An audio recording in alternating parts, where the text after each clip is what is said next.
नमस्कार दोस्तों, मैं सोनू सिंह स्वागत करता हूं आप सबों को आपके अपने यूट्यूब चैनल ड्रीम एजुकेशन पर। दोस्तों, आज है 12 अगस्त और आज मैं आप सबको कुछ महत्वपूर्ण करंट अफेयर करवाने जा रहा हूं।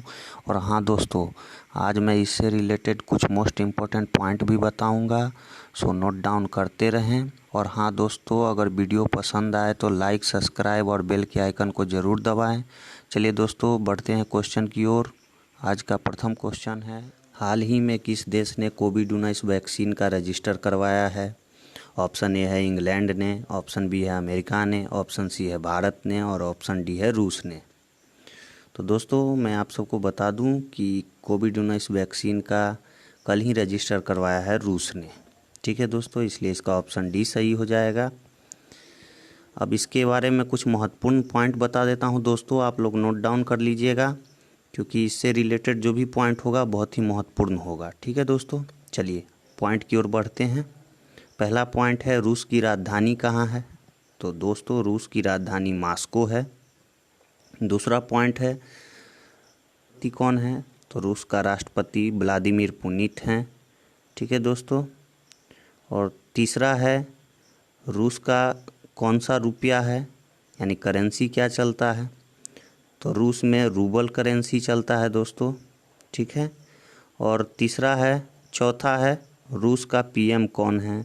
तो मिखेल मिशुस्तिन हैं। ठीक है दोस्तों, चलिए अगले क्वेश्चन की ओर बढ़ते हैं। अगला क्वेश्चन है, हाल ही में भारतीय जीवन बीमा निगम ने यस बैंक में कितने प्रतिशत की हिस्सेदारी खरीदी है? ठीक है दोस्तों, ए ऑप्शन है 4.23%, बी ऑप्शन है 10%, सी ऑप्शन है 25% और डी ऑप्शन है 99%। तो इसका सही उत्तर हो जाएगा दोस्तों, LIC ने यस बैंक में 4.23% का हिस्सेदारी खरीदा है। ठीक है दोस्तों, चलिए इससे रिलेटेड कुछ महत्वपूर्ण पॉइंट बताते हैं दोस्तों। दोनों यस बैंक और जीवन बीमा निगम का मुख्यालय आपका मुंबई में है।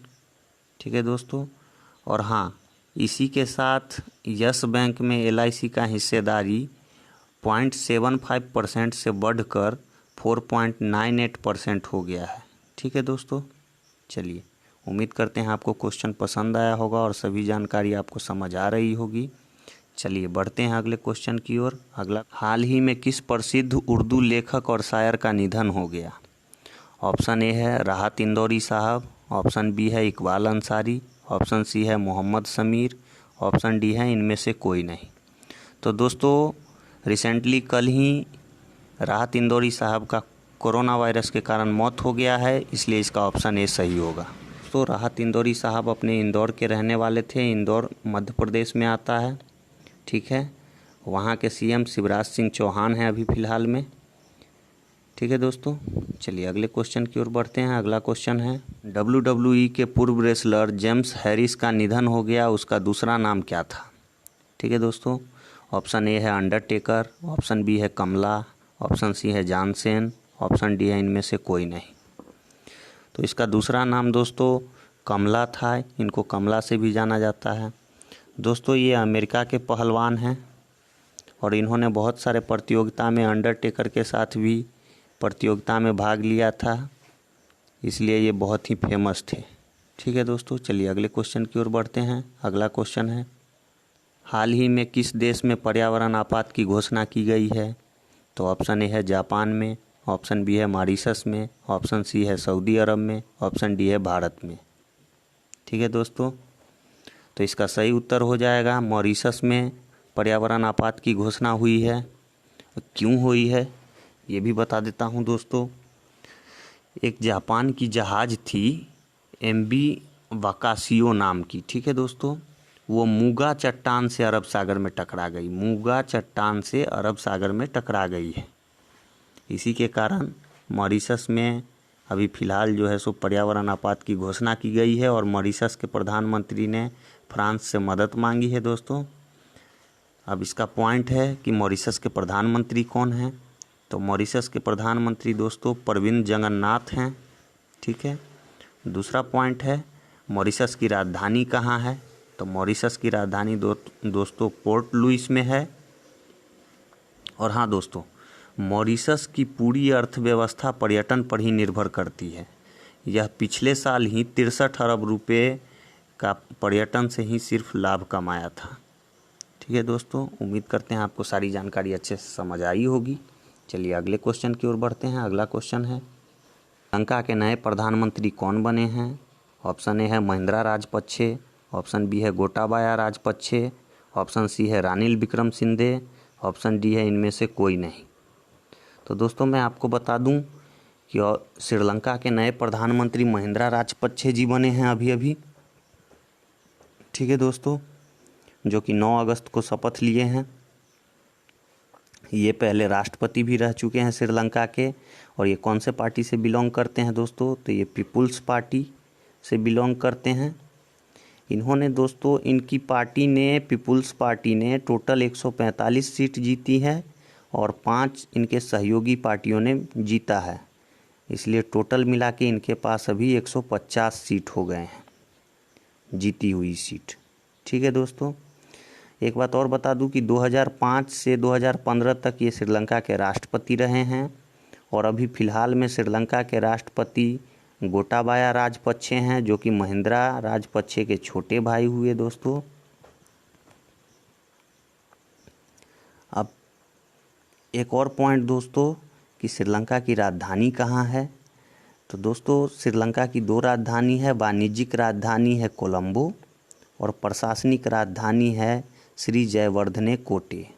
ठीक है दोस्तों, अब श्रीलंका की मुद्रा के बारे में पूछेंगे तो श्रीलंका की मुद्रा दोस्तों श्रीलंकाई रुपया होता है। महिंद्रा राजपक्षे जो है दोस्तों, वो 24 वर्ष की उम्र में 1970 में ही चुन के आए थे संसद में। ठीक है दोस्तों, उसके बाद 2 बार राष्ट्रपति रहे हैं वो श्रीलंका के।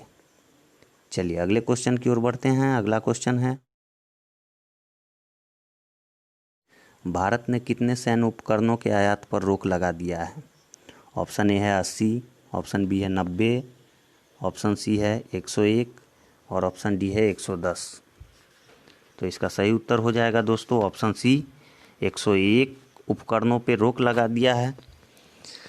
अभी अभी फ़िलहाल में कल या परसों में आपके राजनाथ सिंह, जो कि भारत के रक्षा मंत्री हैं, उन्होंने घरेलू उपकरणों को, सैन्य उपकरणों को बढ़ावा देने के लिए विदेश से आने वाले उपकरणों पर रोक लगा दिया है। और ये रोक दोस्तों 2024 तक चलेगा। इसका उद्देश्य क्या है दोस्तों? तो घरेलू रक्षा उद्योग को बढ़ावा देने के लिए ऐसा किया गया है। और किस किस चीज़ पे रोक लगाया गया है दोस्तों? तो ये भी आप लिख सकते हैं, हल्के लड़ाकू विमान पे, हेलीकॉप्टर पे, मालवाहक विमान पे, पनडुब्बियाँ, क्रूज और मिसाइल पे। ठीक है दोस्तों, और इससे करीब 4 लाख करोड़ का ठेका घरेलू रक्षा उद्योग को मिल सकता है, ऐसा अनुमान लगाया जा रहा है दोस्तों। ठीक है, उम्मीद करते हैं आपको अच्छे से समझ आया होगा और सारे पॉइंट को आपने नोट डाउन किया होगा। चलिए दोस्तों अगले क्वेश्चन की ओर बढ़ते हैं। अगला क्वेश्चन है, आत्मनिर्भर भारत सप्ताह की शुरुआत हुई है। ऑप्शन ए है 10 अगस्त, ऑप्शन बी है 5 अगस्त, ऑप्शन सी है 12 अगस्त, ऑप्शन डी है 9 अगस्त। तो दोस्तों आत्मनिर्भर भारत सप्ताह की शुरुआत 10 अगस्त को हुई है, जो कि प्रधानमंत्री ने वीडियो कॉन्फ्रेंसिंग के जरिए इसकी शुरुआत की है। ठीक है दोस्तों, चलिए अगले क्वेश्चन की ओर बढ़ते हैं। अगला क्वेश्चन है, चेन्नई और पोर्ट ब्लेयर समुद्री ऑप्टिकल फाइबर का शुभारंभ किसने किया? ऑप्शन ए है नरेंद्र मोदी, ऑप्शन बी है राजनाथ सिंह, ऑप्शन सी है अमित शाह और ऑप्शन डी है रामनाथ कोविंद। ठीक है दोस्तों, तो इसका शुरुआत नरेंद्र मोदी ने किया है, जो कि अपने देश के पीएम हैं। ठीक है, और इस ऑप्टिकल फाइबर की टोटल लंबाई दोस्तों 2300 किलोमीटर होगी। लंबाई नोट डाउन कर लीजिएगा, इसकी टोटल लंबाई 2300 किलोमीटर होगी। ठीक है दोस्तों, उम्मीद करते हैं आपको सभी क्वेश्चन अच्छे से समझ आया होगा। और हाँ दोस्तों, अभी तक आपने चैनल को सब्सक्राइब नहीं किया है तो प्लीज़ चैनल को सब्सक्राइब कर दें। चलिए बढ़ते हैं अगले क्वेश्चन की ओर। अगला क्वेश्चन है, हाल ही में मनीतोम्बी सिंह का निधन हो गया, वह कौन थे? ऑप्शन ए है पत्रकार थे, ऑप्शन बी है क्रिकेटर थे, ऑप्शन सी है फुटबॉलर थे, ऑप्शन डी है इनमें से कोई नहीं। तो दोस्तों अब मैं आपको बता दूं कि मनीतोम्बी सिंह फुटबॉलर थे, जो कि हाल फिलहाल में ही इनका निधन हो गया। ठीक है दोस्तों, आज के लिए इतना ही। Thanks for watching.